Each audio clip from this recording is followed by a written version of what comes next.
کیا ہے اور آپ کو اس میں پرابلم کیا ہے؟ دیکھیے اس بل کے انٹروڈکشن سے پہلے ہم نے رول 72 کے تحت اسپیکر کو ہم نے ایک نوٹس بھیجایا تھا کہ ہم اس بل کے انٹروڈکشن کے خلاف ہیں، رائٹ؟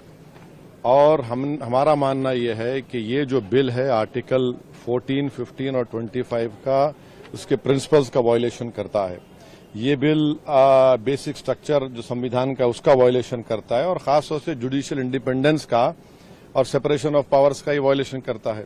اب اس میں سب سے اہم بات یہ ہے کہ جو وقف بائی یوزر کا سیکشن 3RI ہے اس کو یہ کہہ رہے ہیں کہ وقف بائی یوزر کو ہم نکال دیں گے۔ کیسا نکالیں گے؟ کیوں نکالیں گے آپ اسے نکالیں گے تاکہ آپ جتنے مسجدوں پر RSS کا دعویٰ ہے وہ چھیننا چاہ رہے آپ، جتنے درگاہوں پر رائٹ ونگ ہندوتو آرگنائزیشن کا دعویٰ ہے، جیسا اپنے ممبئی میں حاجی ملنگ کی درگاہ ہے، چھیننا چاہ رہے۔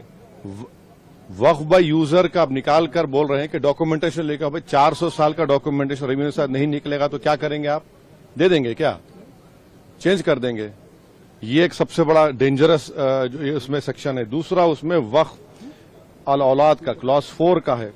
دیکھیے بھارت میں جو قانون ہے نا وہ کسی کو روکتا نہیں ہے کہ وہ اپنی پراپرٹی کو ول کے ذریعے ڈسپوز کرے یا کسی کو گفٹ دے۔ تو وہی کوئی مسلمان اگر اپنی اولاد کے لیے آف کر رہا ہے تو ان کے پیٹ میں درد کیوں ہو رہا ہے؟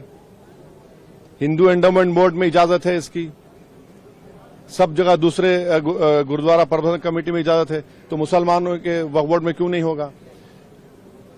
پانچویں بات یہ ہے کہ اس میں آپ یہ کہہ رہے ہیں کہ مسلمان جو 5 سال اس کے ہو گئے اسلام قبول کر کے تبھی وقف کرے گا، یہ فریڈم آف ریلیجن کا گریو وائلیشن ہے۔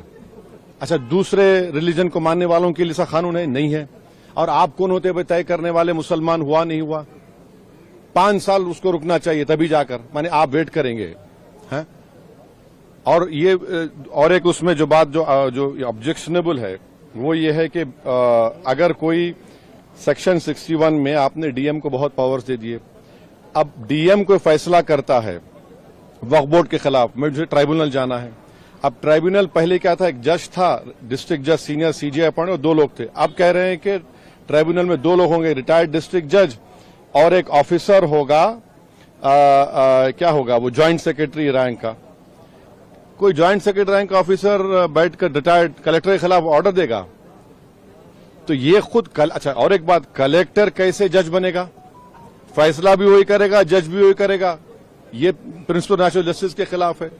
تو اس میں کئی سیکشنز ہیں جو خطرناک ہے، کئی جو وقف بورڈ کے فیور میں نہیں ہے، وقف کو ختم کرنا چاہتے ہیں۔ تو سرکار کی دلیل یہ ہے کہ سب دلیل جھوٹی ہے۔ جو کہ وقف بورڈ ایک وہ جو بول رہے ہیں نا، وہ گاؤں ڈکلیئر کون کیا؟ وہ بتائیں دیش کو۔ وہ گاؤں ڈکلیئر اگر ہوا ہے تو وقف بورڈ پہ بولنے پہ نہیں ہوا ہے، اس لیے ہوا ہے کہ سروے کمشنر کی رپورٹ آئی، اس کے بعد گزٹ ایشو ہوا، اور گزٹ کے لیے 1 سال کا ٹائم مسلمانوں کے لیے ہے، نان مسلم کے لیے کبھی بھی ٹائم ہے۔ آپ اس کو آبجیکٹ کریے نا۔ حیدرآباد میں بھی ایسے کے پراپرٹیز تھے جن کو گزٹ کے بعد بھی کورٹ نے اوور رول کیا۔ آپ مثالیں دے رہے ہیں، یہ سنیری باغ کی مسجد کا اگر ڈاکومنٹیشن لاؤ کہاں سے لائیں گے بتائیے؟